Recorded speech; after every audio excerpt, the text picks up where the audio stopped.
کیا ابن سیاد ہی دجال تھا؟ ابن سیاد سے رسول اللہ صلی اللہ علیہ وسلم کی ملاقات۔ حضرت عمر رضی اللہ تعالیٰ عنہ سے کیوں قتل کرنا چاہتے تھے؟ حضرت ابن عمر رضی اللہ تعالیٰ عنہ فرمایا کرتے تھے کہ میں اللہ کی قسم اٹھا کر کہتا ہوں اس میں کوئی شک نہیں، مسیح دجال یہی ابن سیاد ہی ہے۔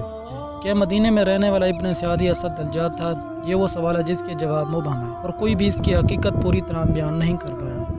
ابن سیاد کا اصل نام سیف تھا اور بعض حضرات نے عبداللہ کہا ہے۔ وہ ایک یہودی تھا جو مدینہ کا باشندہ تھا۔ وہ جادوگری کا زبردست ماہر تھا اور اس کی وجہ سے اس کی شخصیت بڑی پراسرار بن کر رہ گئی تھی۔ اسلام اور مسلمانوں کے تعلق سے اس کی حقیقت کو مختصر طور پر یوں ظاہر کیا جاتا ہے کہ وہ ایک بڑا فتنہ تھا جس میں مسلمانوں کو مبتلا کر کے ان کا امتحان لے گیا تھا۔